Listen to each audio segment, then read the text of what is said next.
In East Flores, Indonesia, flash flooding and landslides have killed dozens of people in at least 7 villages. And the death toll is expected to rise. Many families say their loved ones are still missing. As the scale of the disaster unfolds, communities are in mourning. This man's body was pulled from the debris. People in the video say he was a teacher. Thousands of houses are likely to have been buried under mud after the landslides. At least 5 bridges were destroyed and most roads blocked, hampering access for search and rescue workers. Power and communication lines are down, making it difficult for authorities to know the extent of the disaster. Authorities say they are trying to get food, masks and other essentials to evacuation centres.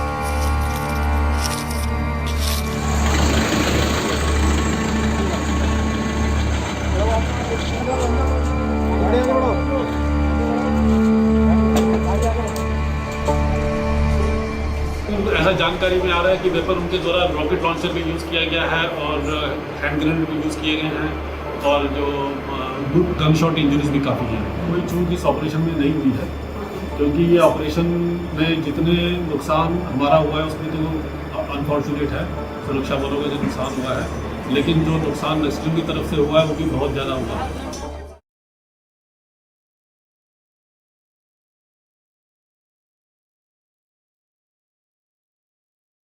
Ethiopia says the Grand Renaissance project is crucial to its development, but Egypt and Sudan are worried that the construction will lead to water shortages. Past negotiations have failed to reach an agreement, and Ethiopia says it will begin the second phase of filling the dam with or without an agreement. This water treatment plant, called Al Manara, is the second largest in Sudan's capital, Khartoum. Supplying between 1.2 to 1.5 million people, it relies on water from the Nile to operate. And while it's just a little more than 10 years old, operators are worried about how it will function in the coming months and years. Al Manara is just one of several stations that was affected by the filling of the Grand Ethiopian Renaissance Dam last year. The dam, which Ethiopia is constructing on the Blue Nile, the source of more than 70% of the Nile River waters, is near completion.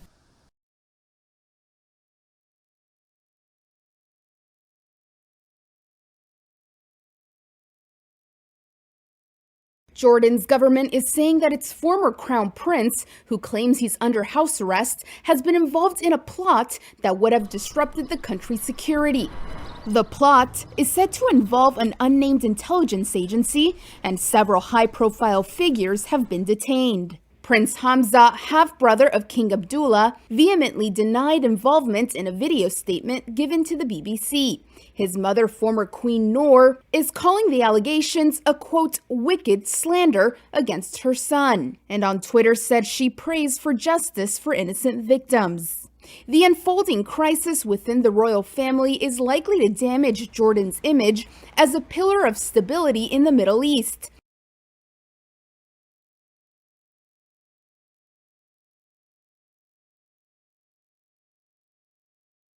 Cleanup efforts are ongoing at the site of the derailed number 408 Toroko Express train, but authorities say removal of the wreckage from the tunnel will take time. There are concerns over damaging the human remains that are still in the wreckage. Officials also say that a memory card belonging to the dash cam of the truck that caused the accident is still missing. Meanwhile, the government has confirmed the transportation minister's request for resignation, but says that work remains to be done before that request can be considered. A diesel locomotive slowly pulls on a trapped carriage while 2 backhoes stand by ready to assist. Engineers stand off to the side directing the operation. After several hours of effort, the Toroko Express's 4th carriage is freed from the tunnel. The carriage is largely intact, with only one small section twisted out of shape.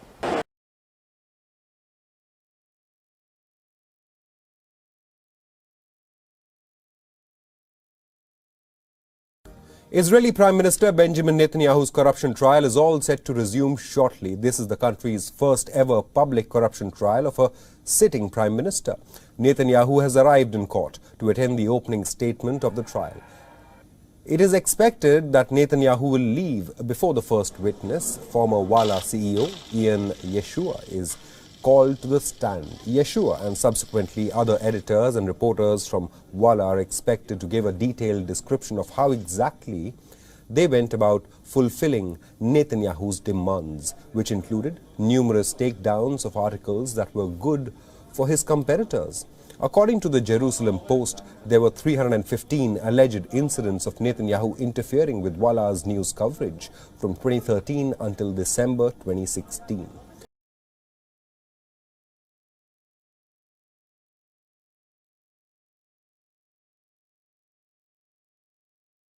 Florida, on the brink of an environmental catastrophe.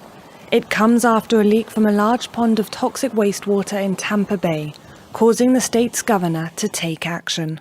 More than 300 homes have been evacuated so far, and a motorway near the old phosphate plant has been closed. The Piney Point Reservoir holds more than 300 million gallons of water containing phosphorus and nitrogen. Officials have warned that a full breach could result in a 20-foot wall of water. The initial leak was reported on the 26th of March, but conditions have deteriorated in recent days. Crews have been working to move water out of the reservoir as fast as possible.